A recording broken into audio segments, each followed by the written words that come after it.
Salut tout le monde et bienvenue à cette vidéo où je vais faire un compte-rendu du Mini Stack Academy du 28 septembre 2024. Alors, avant de tomber dans le vif du sujet, j'ai déjà fait des vidéos pour couvrir la grosse convention de 3 jours de Stack Academy qui se déroule toujours au début du mois de mai. Mais nous avons le privilège tout au long de l'année d'avoir ce qu'on pourrait appeler des mini Stack Academy ou des spin-offs ou bon, appelez ça comme vous voudrez, là, mais il y a 6 rencontres, il y a 6 samedis au cours de l'année qui nous aident à patienter jusqu'à la grosse convention du mois de mai. Ça s'est stabilisé un peu, là, fait que c'est dans le même hôtel maintenant, fait qu'on n'est pas dépaysé, on se retrouve avec la même gang, mais évidemment, c'est plus petit. Dans la grosse convention, on a deux, si c'est pas trois salles, puis dans celle-là, on a comme juste une salle. Mais c'est pas mal avec les mêmes bougres, tous plus sympathiques les uns que les autres. Puis j'ai un petit peu plus de misère à y aller, ceux-là, en tout cas, tranche de vie, là, mon gars, si c'est pas mes deux gars, jouent au basket, là, puis ils ont souvent des games le samedi, fait qu'en tout cas, j'ai de la misère à me libérer, mais là, j'ai été capable d'y aller. Et puis voici les deux jeux auxquels j'ai joué, parce que c'est sûr, c'est un samedi, puis moi, je reste pas tard d'habitude, parce que j'y vais en autobus, en tout cas, une autre tranche de vie, finalement.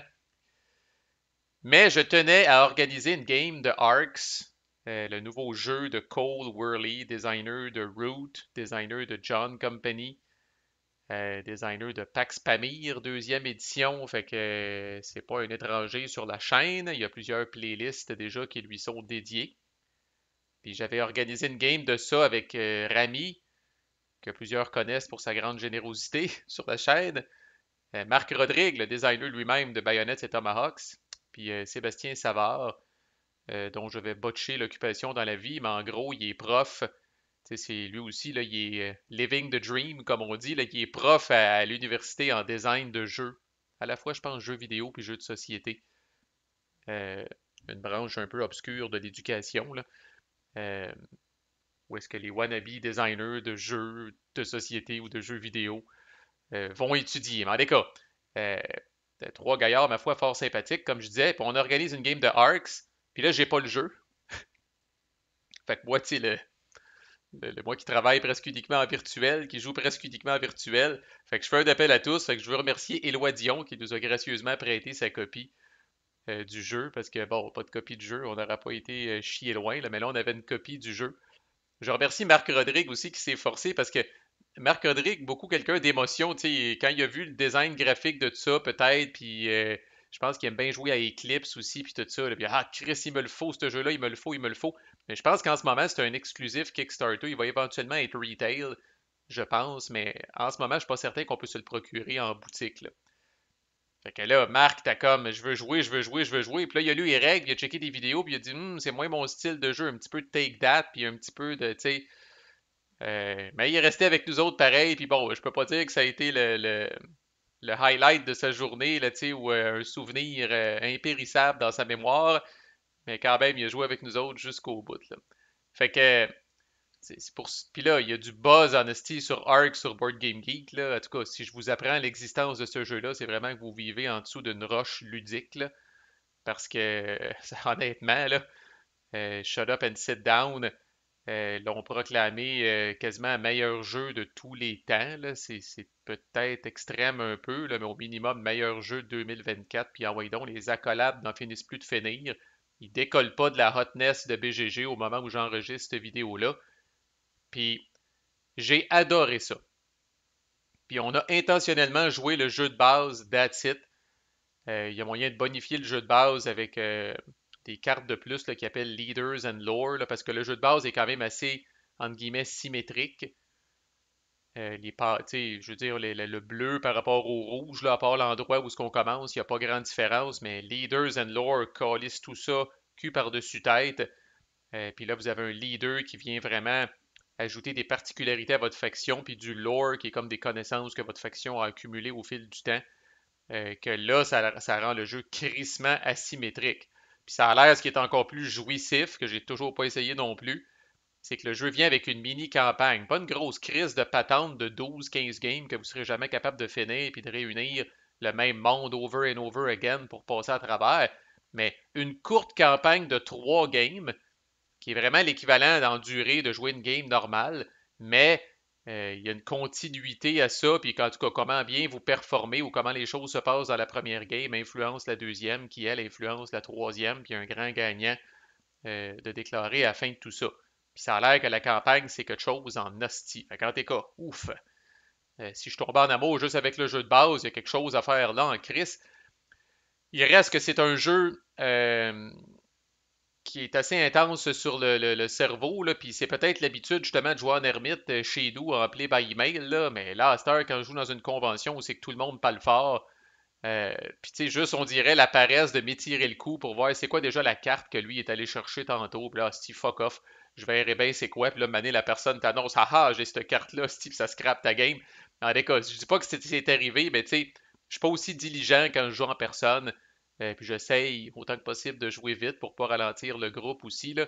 Mais là, ça m'a donné le goût en crise. Euh, Puis comme Europa Universalis, je vais en faire un module vassal. S'il n'y en existe pas de module vassal, ben Callis, je vais le faire. J'ai commencé depuis samedi. J'ai commencé à faire le module vassal. Puis comme d'habitude, on se dit tout le temps, ah, ça devrait pas être compliqué, une coupe de cartes, une coupe de patentes. Mais bon, il y a trop des petites affaires spéciales qui nous attendent dans le détour, mais j'ai confiance d'être capable de faire un module vassal puis d'être capable de jouer par email, puis là, moi, je vais faire, comme je vais commencer encore là par la game de base, après ça, Leaders and Lore, puis après ça, la campagne, j'en ai pour un calice de bout à m'occuper. Fait que c'est quoi, Sti, on va-tu finir par dire c'est quoi? C'est fucking unique. À chaque tour, vous allez avoir 6 cartes en main. Euh, c'est vraiment, il y a une partie trick-taking, jeu de levée là-dedans. Vous allez avoir des cartes en 4 sous, numérotées de 1 à 7. Puis le joueur qui a l'initiative, on suppose que c'est moi, le joueur bleu, va commencer en jouant une carte, vraiment ici, puis de dire, mettons, moi je joue le 5 de construction, qui est la patente que j'ai jouée ici. Puis la valeur de la carte est importante, sa suite est importante, le petit icône en bas à gauche est important, puis le nombre de pips en dessous du chiffre, c'est important aussi. Puis les autres joueurs peuvent ou non suivre le lead, c'est-à-dire la carte qui a été jouée par le joueur qui a l'initiative. Puis ils ont certains avantages, en fait, ils ont surtout des avantages s'ils suivent le leader, puis ils ont encore plus d'avantages s'ils battent le leader. Fait que quelqu'un qui jouerait une carte de construction 6 ou 7 après moi, il est vraiment avantagé. Quelqu'un qui ne peut pas jouer de carte de construction est un petit peu affaibli. Fait qu'il y a vraiment une gestion de cartes en main, puis vraiment des concepts qu'on est habitué de voir dans un jeu de levée. Mais au final, il n'y a personne qui gagne ces cartes-là, contrairement à un jeu de levée. Ça va juste déterminer le type d'action que vous avez le droit de faire sur le board, puis combien d'actions vous avez le droit de faire sur le board. Plus la valeur de la carte est élevée, moins vous avez d'actions, mais plus la valeur de la carte est élevée, moins le monde peut vous suivre, puis plus vous avez des chances de garder l'initiative d'une affaire à l'autre. Puis Chris, les actions, fait que bâtir des vaisseaux, réparer des vaisseaux, se battre, influencer des cartes qui sont disponibles dans une espèce de tableau ici, puis qui vont s'en venir en avant de nous autres, taxer vos villes pour avoir des ressources qui vous donnent des actions de plus qui peuvent être cruciales, surtout si vous n'êtes pas capable de suivre la carte du meneur. Puis des ambitions qui sont ici, qui est le système de scoring. Par défaut, si tout le monde est gêné puis personne ne fait rien, personne ne score de points de victoire dans un tour, dans un chapitre de Arcs. Fait qu'il faut quelqu'un à un moment donné qui se dégêne puis qui va déclarer une ambition. C'est comme ça que le jeu appelle ça. Là. Puis qui va en même temps qu'il joue sa carte, va venir call ici une patente de même dessus, puis il va dire je déclare une ambition. Puis là, la patente, puis essentiellement, ça, c'est d'être majoritaire dans telle ou telle affaire. Fait que la personne va prendre un marqueur ici, puis il va dire bon, ben là, ça y est, esti, on va scorer maintenant les reliques à la fin de ce tour-là. Fait que là, dès que ça c'est déclaré, esti, tout le monde se pitch chez reliques, parce que ce qui n'aura pas été déclaré ne scorera pas. Puis vous avez beau battre tout le monde, esti, faire des belles batailles, puis taxer à gauche pas à droite, puis être plein aux as de ressources, si vous n'êtes pas au bon endroit, au bon moment, vous ne faites pas de VP.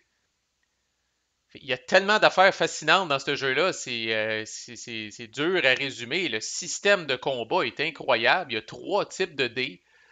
Des dés de skirmish, là, où est-ce que vous êtes un petit peu, là, un petit peu gêné, là, justement, vous voulez vous battre, mais pas tant que ça, vous restez loin, puis vous faites des petits piou-piou de loin. Vous pouvez pas faire beaucoup de dommages, mais vous n'aurez pas beaucoup de conséquences d'un autre côté. Des dés d'assaut, où est-ce que là, si on ramasse un petit peu plus l'adversaire, mais on subit là, les espèces de petits symboles de flamme. Là, c'est des hits que vous recevez sur vous autres. D'un autre côté, regardez le nombre de hits que j'ai eu, le nombre de power que j'ai eu comparativement à ces petits dés-là. Puis il y a des dés de raid quand vous attaquez, puis qu'il y a un building. Là, vous pouvez voler des ressources, voler des cartes, péter des buildings. Mais ça aussi, ces dés-là sont sont bloody, là. Puis il y a vraiment une mécanique très intéressante où l'attaquant en combat prend toutes les décisions, assigne les hits à ses vaisseaux, assigne les hits au vaisseau adverse, décide combien de dés qu'il va rouler. Fait que Chris, en play by email, ça va être un fucking charme, ce jeu-là.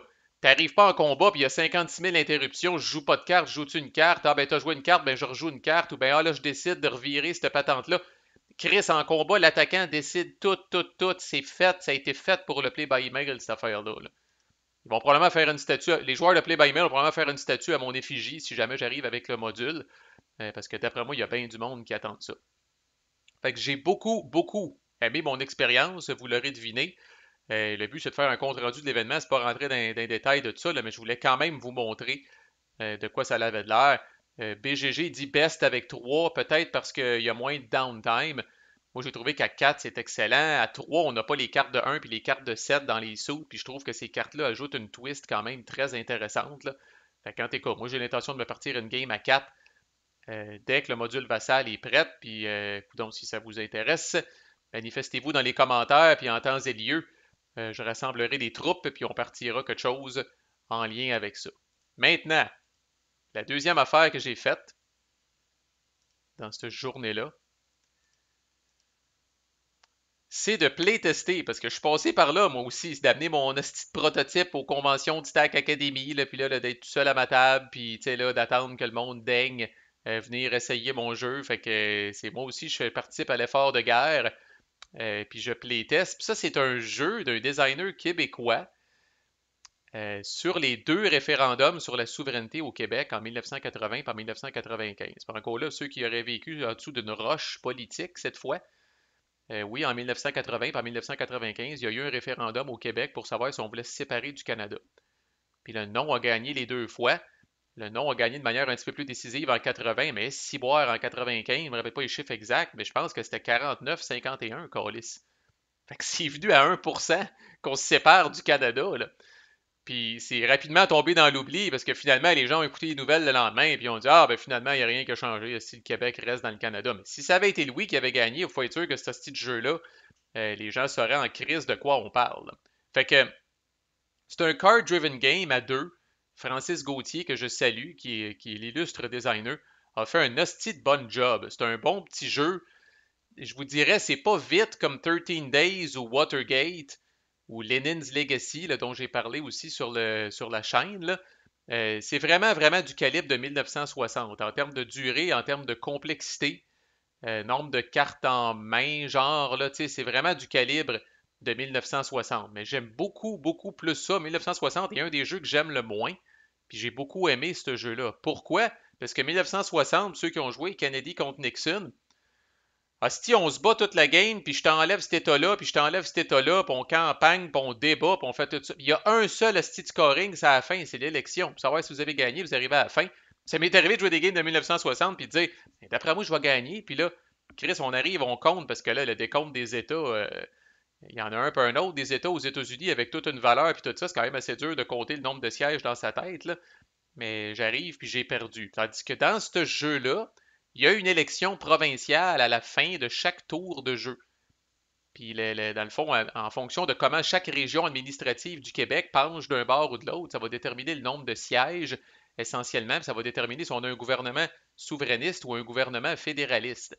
Fait qu'il y a un enjeu réel à chaque tour, puis vous avez juste 5 cartes en main à chaque tour. Fait que c'est vite passé en crise. Puis il y a la tension d'un bon card-driven game avec j'ai les cartes de mon adversaire qui vont triguer, j'ai mes cartes à moi, puis j'ai des cartes neutres. J'ai joué-tu pour l'événement, j'ai joué-tu pour les points. Il y a toute cette gamique-là. Il y a un concept aussi de rareté de cubes, un petit peu comme dans Red Flag Over Paris, pour ceux qui ont joué à ça. Fait que vous avez un nombre de cubes qui sont disponibles, mais sinon, une fois que cette banque-là est vide, là, ben là, vous avez soif en esti, là, puis il y a des cubes qui vont cycler comme ça, puis qui vont revenir dans votre pool. Mais si vous n'en pouvez plus d'attendre, vous êtes obligé de jouer une carte, puis de la claquer, puis de ramener des cubes de votre bord. C'est une gestion qui est quand même très intrigante. Il y a un concept très flavorful de champion.